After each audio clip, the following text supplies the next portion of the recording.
Bueno, y es un gusto para mí darle la bienvenida a José Luis Kelly. Él nos va a contar su historia. Es un ingeniero químico, empresario, que nació en la localidad de Berisso. Y bueno, hay tanto para contar de él, pero una cosa que me pareció súper interesante es que creó un equipo disipador de agua que hoy se exporta a más de 10 países y además diseñó un sistema de producción de agua potable.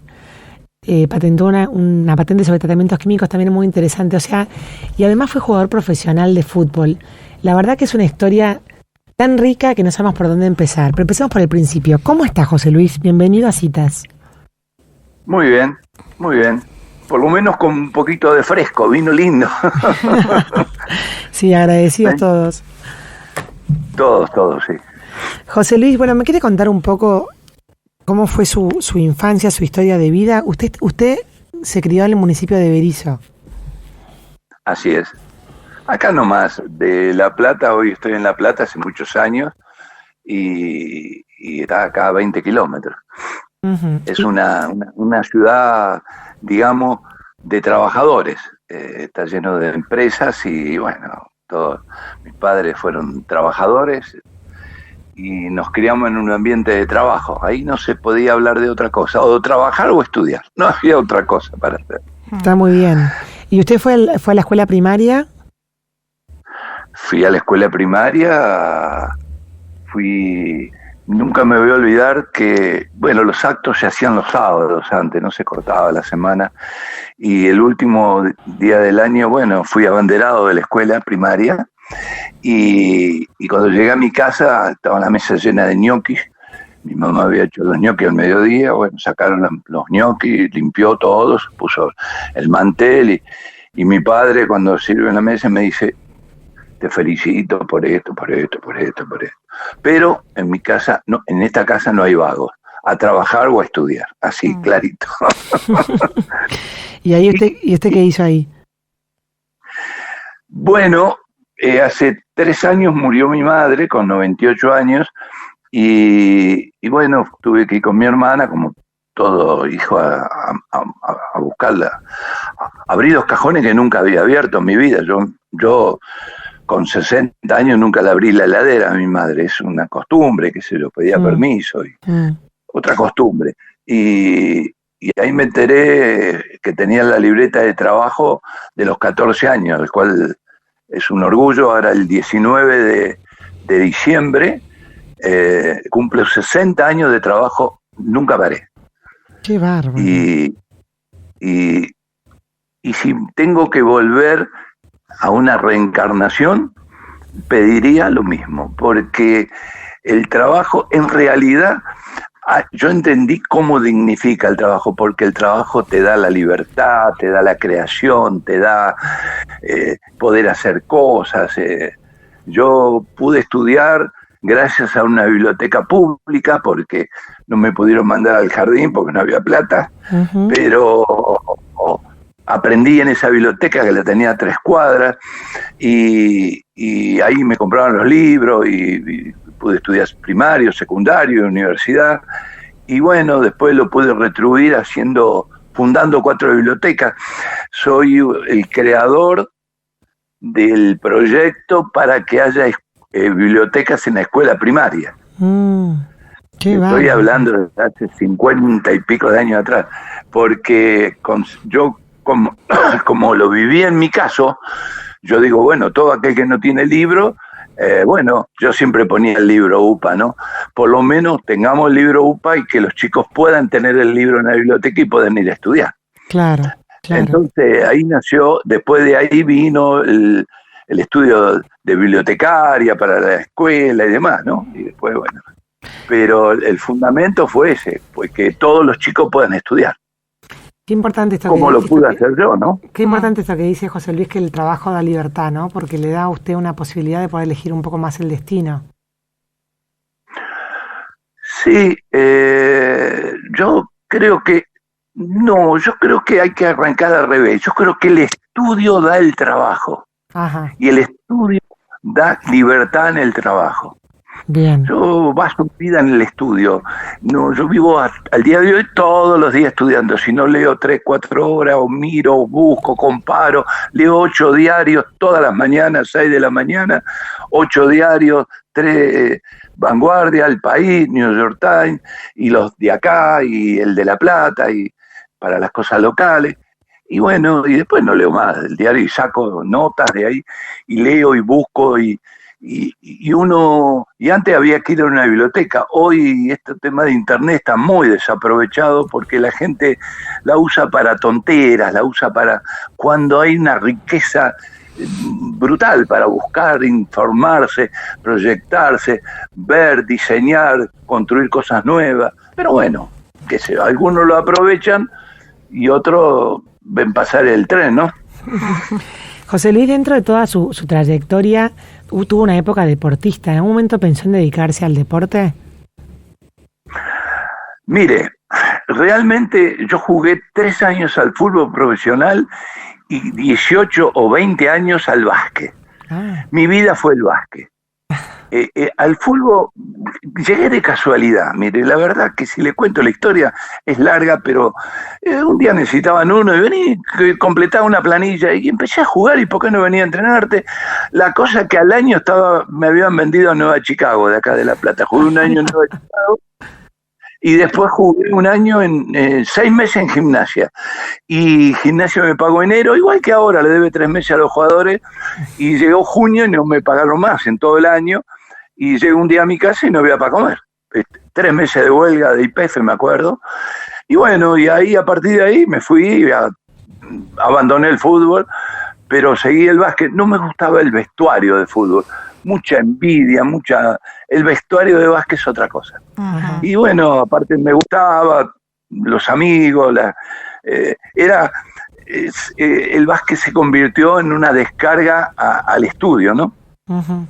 Porque uno estudiaba todo el día o trabajaba y andaba, esto, el otro, 9, 10 de la noche, o 9 iba a jugar un partido de básquet. Buen jugador de básquet. No tanto de fútbol, pero qué sé yo, ahí estuve. Está muy bien. Y después cuando usted fue un empresario que llegó a contratar a 2.000 personas, ¿cuál fue su desafío más grande en ese rol de empresario? Mi desafío más grande fue romper ciertas barreras. Por ejemplo, yo fui gerente de Bagó, fui jefe de comprimido, líquido y crema, y después me recibo de ingeniero y genero el departamento de ingeniería industrial, hacía el costo de los medicamentos. Y un día tuve una pelea muy grande con Juan Carlos Bagó y el hermano. Bueno, la pelea era entre ellos y yo quedé en el medio ahí. Y bueno, una vez fui a YPF porque daba clase en la facultad con el administrador de la destilería y aguanté 7 meses. Mi familia estaba asombrada porque era jefe de planta, tenía una carrera, 2 meses de vacación y todo. Pero eso no era para mí, no. Éramos 17 ingenieros donde 4 sobrábamos. Tal es así que cuando privatizan la empresa de 5.000 obreros pasó a 1.000 y sigue funcionando. Entonces, no sé, dije una frase, voy a vender sándwich de chorizo a la cancha de gimnasia, pero no puedo haber estudiado, haber hecho tanto sacrificio para estar todo el día ahí dando vueltas. No era mi... Y irme de ahí fue un golpe grande, porque tenía chicos, tenía toda mi obra social, todo, y me puse una empresa de tratamientos químicos y terminé haciendo tratamientos químicos en 400 calderas de todo el país. Caldera, le estoy hablando de caldera de 10 pisos de alto. Hicimos caldera en Petroperú, caldera en Concón, en Chile, caldera en todo eso, Ciel, YPF y demás, y tratamientos químicos muy importantes. Y bueno, hasta que un día vendí una patente y ya a partir del año 90 empezó a haber un desaguisado, un desacople de la gente con la responsabilidad laboral. O sea, hasta esa época, porque limpiar una caldera, transportar 5 o 6 mil litros de ácido no es chiste, hay que tener mucha responsabilidad, hay que ser... Yo me pasé 2 navidades adentro de caldera, con gusto, no tenía problema. Llegaba el 27 de diciembre, bárbaro, no se moría nadie, nadie, pero había amor por el trabajo, cosa que, bueno, hoy, a partir del 90 y pico ya no lo vimos distinto. Daniel, que trabajó 30 años conmigo, me dice, mirá, esto no hay gente que acompañe, y los 10 que hicieron Caldera conmigo, yo lo puedo decir, cada uno se compró una casa, pero bueno, pero aún así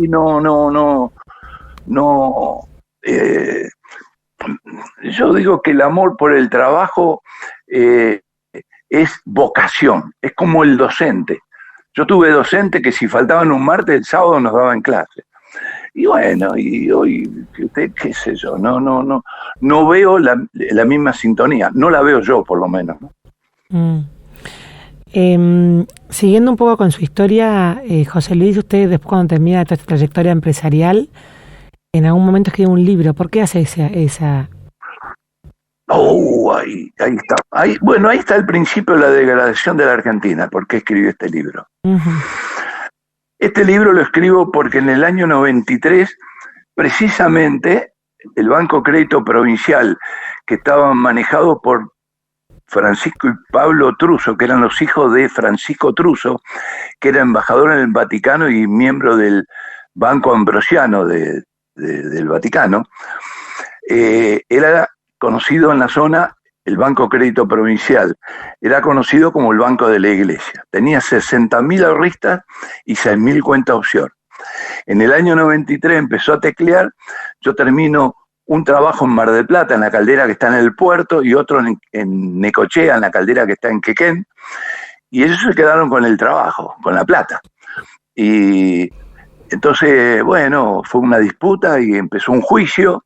Yo no sabía cuál era tribunal civil y penal en La Plata, porque uno se dedica a otra cosa, y bueno, tuve que aprender, tuve que lidiar con abogados, esto, el otro, y mi formación irlandesa, mis abuelos eran irlandeses, somos medio cabeza dura, uh-huh. y bueno, lo perseguí, y puse mi granito de arena para que lo pongan preso, le dieron 8 años y medio. A los 8 meses saca una declaración en el diario de que nadie iba a ver la plata de las cuentas offshore, 6.000 cuentas offshore, cuentas afuera.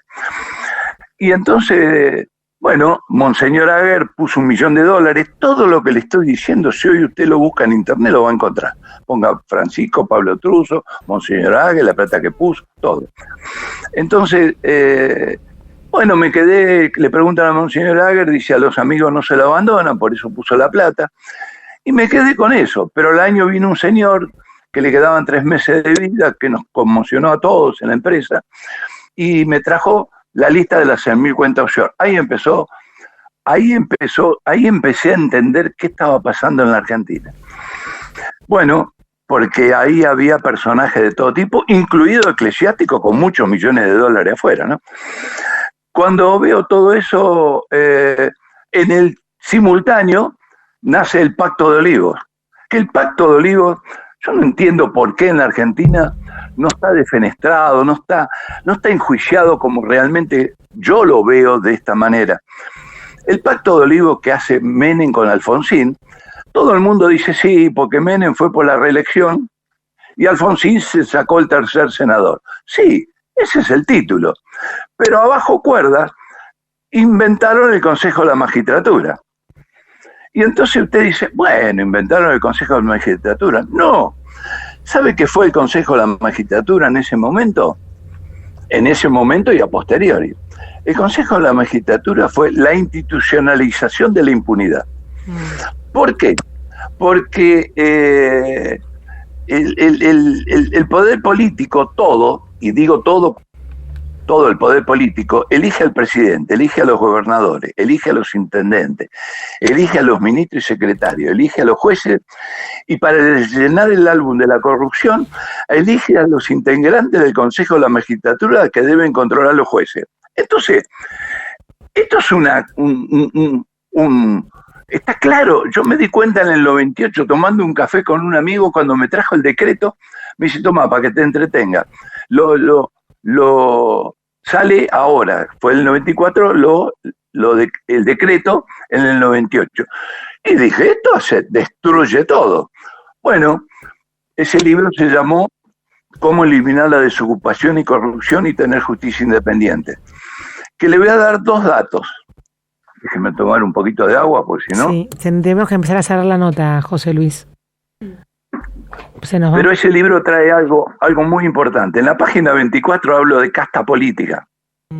Así que abrísele a Milei, que está 22 años atrasado o copió.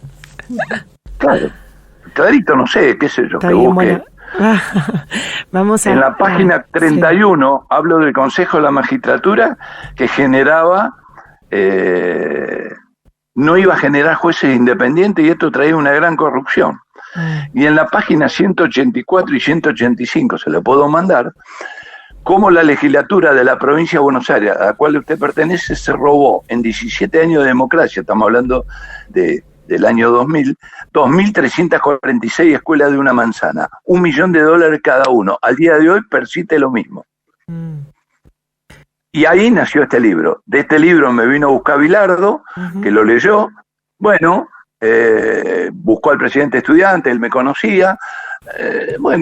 Hizo una cena y ahí yo armé Provincia de Buenos Aires, incluido Peguajot, los 134 distritos, ahora son 135. Bilardo armaron Capital, 4 provincias más. Y después el amigo Duhalde lo amenazó con la hija y una serie de cosas, y Bilardo tuvo que dejar por problemas negros de la política. Y ahora, José Luis, usted se está postulando para el 2023. Redondeemos la nota que tenemos que cortar, pero bueno, que no quería dejar de contarle a la audiencia eso, ¿no?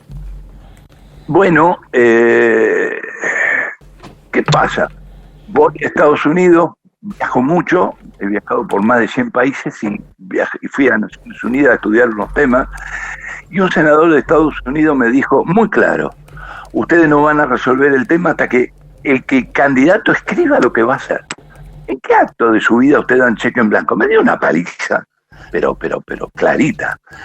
Y entonces me doy cuenta que busco las plataformas, y si usted busca las plataformas, es para ponerse a llorar, porque de todos los partidos le ponen la política como instrumento del cambio social, la articulación entre el crecimiento económico e inclusión, construir un modelo con plena justicia social, independencia económica y soberanía política, política de seguridad ciudadana, democrática, integral y efectiva. ¿Me puede decir qué significa todo eso? No sé. Entonces nos propusimos con un grupo de gente bien, de gente que trabajó muchos años y que tiene mucha experiencia, vamos a dar el ejemplo, y escribimos 170 propuestas. En realidad son 160 porque hay 10 más o menos que están en la parte laboral. Tomamos como si fuera la base de 10 ministerios y escribimos 15, 20 propuestas en cada ministerio. Y yo propongo que no hay que votar a nadie, pero nadie, no me interesa a quién. Si quiere votarlo a Macri, a Cristina, a Del Caño, a Milei, pero que le escriban 400 propuestas para presidente, 40 por cada uno de los ministerios, 10 más importantes. ¿Qué van a hacer el día 11? Entonces todos sabemos, entonces usted lo va a votar. Ahora, me dijo el senador y quiero que esto quede muy claro, y estoy de acuerdo. Cuando usted vota a alguien que no le dice lo que va a hacer, usted le está dando un cheque en blanco por la patria. Y cuando usted da un cheque en blanco por la patria, se está convirtiendo en traidor a la patria. No hay que votar a nadie, ni en la nación, ni en la provincia, ni en el municipio, que le diga qué va a hacer, qué barrio va a pavimentar, con qué plata lo va a hacer, cómo lo va a hacer, que escriban lo que van a hacer al otro día. Claro. Y que cumplan, nada más, sí. No se trata de nada raro. Aparte está puesto en la ley electoral, el artículo 26, inciso F y G. Yo en el año 2014 le mandé carta documento a Servini de Cubrí, al juez Lorenzetti y al juez Blanco Electoral de La Plata, que las elecciones eran nulas porque no cumplían con ese artículo. Bueno, ¿qué quiere que le diga? Viva la Pepa, la Argentina. Por eso la pregunta es que yo le hago a usted: ¿qué pasó de 1983 que no tuvimos militares, no tuvimos guerras con ningún país, no tuvimos tsunami, no tuvimos ciclones, no tuvimos terremotos que destruyeron la mitad de la Argentina? ¿Qué nos pasó que pasamos de 5% de pobres a 50%? ¿Qué nos pasó que pasamos de 1.000 villas miseria a 4.000 villas miseria? ¿Usted me puede explicar? No, la verdad que no, es realmente como usted dice. Y si lee el artículo, y le voy a dar, y como es una dama y tiene una linda voz, y es de una zona que conozco bastante, le voy a dar un anticipo que lo va a leer hoy, están por sacarlo en este momento, entonces merece que tenga la primicia. El artículo que estamos sacando en este momento, que lo va a tener mañana o pasado, y sale por el diario El País de España y demás. Argentina, genocidio de más de 600.000 seres humanos. En Argentina, la casta política de 1983 a 2022 mató innecesariamente, evitable, más de 600.000 seres humanos. 20 veces más muertos que con el tirano Videla. Lea el artículo que es escalofriante. Es vergonzoso lo que nos pasó, lo que nos está pasando, y en un momento también le doy un párrafo al periodismo que me da un poco de asco. Los programas periodísticos solo hablan de alcohol y paloma, de que qué quiso decir Cristina en su discurso, de que si Alberto habla con ella o no, de que Massa sea ministro de Economía con una manguera de incendio, de crecimiento en Milei inflado por la cooperativa, y que nos pasamos todo el día hablando de economía. Esto es como un auto, le pongo, donde permanentemente hablamos de los espejitos del auto, cuando en realidad tenemos fundido el motor del auto. Esto es dramático. José Luis Kelly, voy a invitar a la gente a que lo siga en la página joseluiskelly.ar para que pueda seguir escuchando sus propuestas y lo conozcan un poco más. Muchas gracias por estos minutos, tengo que despedir. Gracias por participar de Citas de Radio. Un saludo inmenso. No, otro para todos ustedes y un grato recuerdo. Creí que eran de Trenquelauque porque hice la escuela técnica de Tres Lomas. Claro. No, es acá en Pehuajó. Bueno, muchísimas gracias, José Luis, por estos minutos. Un placer. Adiós. Bueno, y así pasaba el ingeniero José Luis Kelly contándonos un poco su historia de vida y las propuestas que trae. Se acaba de lanzar para candidato para el 2023.